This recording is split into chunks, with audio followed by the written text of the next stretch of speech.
नमस्कार दोस्तों, the Deepak Goyal show में आपका स्वागत है।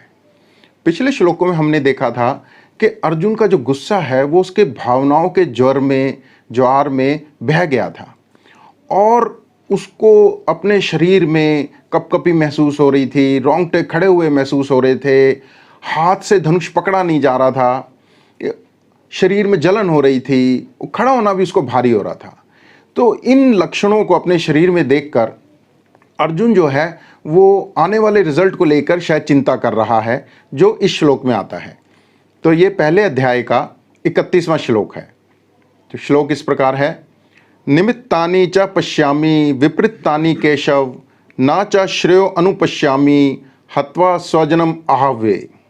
अर्थात हे केशव, मैं लक्षणों शकुनों को भी विपरीत देख रहा हूँ और युद्ध में स्वजनों को मारकर श्रेय यानी लाभ भी नहीं देख रहा हूं।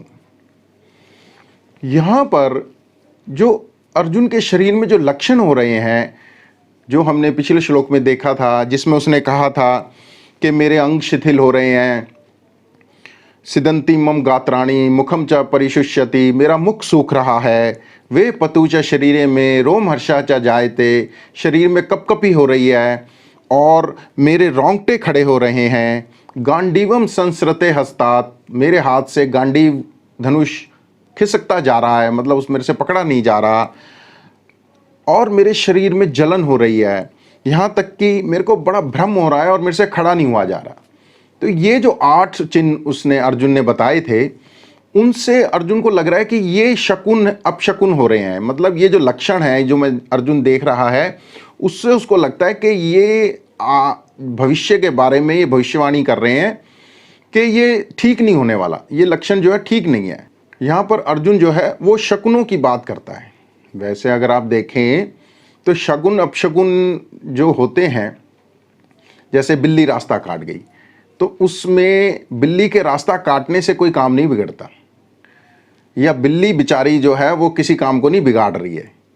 लेकिन क्या है कि हम ऐसा मानते हैं कि अगर हम कहीं जा रहे हैं और रास्ता काट जाए बिल्ली, तो वो एक किस्म से हम लोग उसको ऐसा मानते हैं कि भविष्य की कोई बात हमें शायद बताई जा रही है प्रकृति के द्वारा कि आप ये रास्ता कट गया, आप थोड़ी देर रुक जाएं और बाद में उस रास्ते को आगे चलें, ऐसा हम लोग अक्सर मानते हैं। तो अर्जुन भी जो अपने शरीर में जो उसके लक्षण उसको दिखाई दे रहे हैं, उनको लेकर वो भ्रमित है।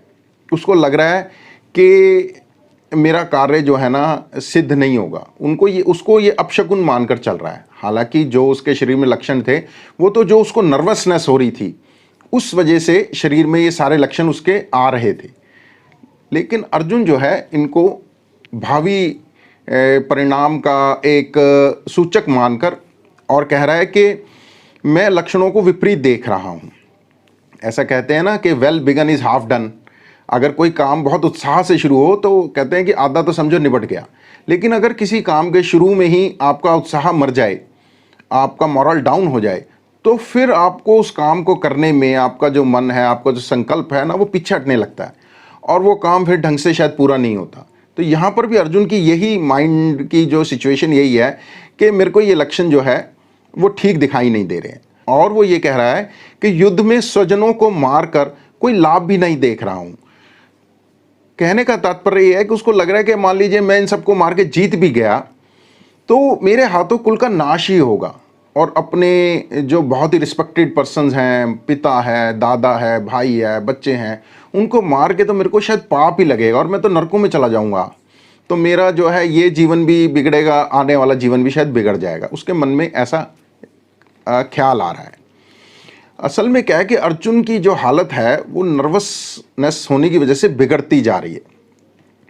आप देखेंगे कि वो उसमें बहुत निराशा भर गई है, और जब आदमी में निराशा भर जाती है तो उसको बहुत नेगेटिव थॉट्स आने लगते हैं, नकारात्मक विचारों से आदमी भरने लगता है। आप भी कभी नोट करिएगा कि जब आप बहुत निराशा में होंगे ना, तो आपको नेगेटिव थॉट्स ज़्यादा आएंगे, आपको बुरे बुरे ख्याल ज़्यादा आएंगे, अच्छे ख्याल नहीं आएंगे आपको। वही अर्जुन के साथ हो रहा है।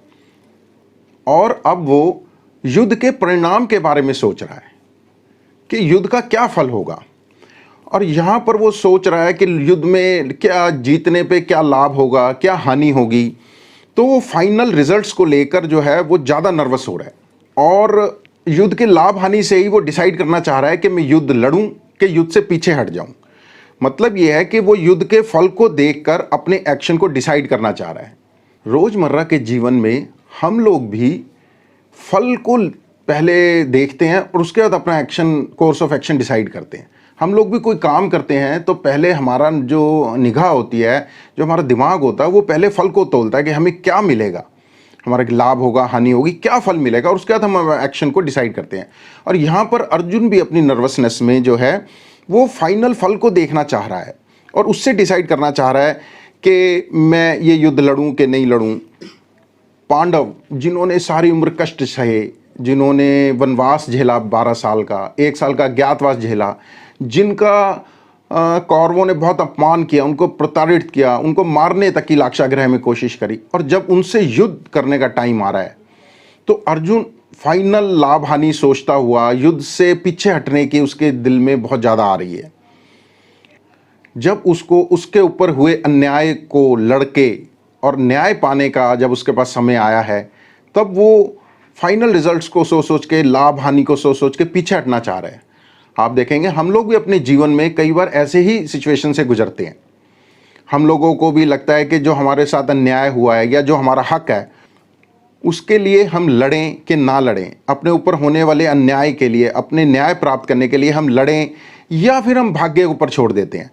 हम लड़ाई के पचड़े में नहीं पड़ते, हम उससे दूर रहना चाहते हैं। ज़्यादातर हम अपने हक की लड़ाई भी अक्सर छोड़ देते हैं लड़ना।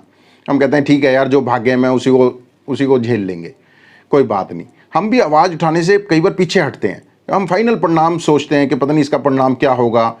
मान लो हम जीत भी गए लड़ाई, तब भी हमारी बहुत सारी चीज़ें जो हैं ना, हम शायद उसको खो देंगे लड़ाई में।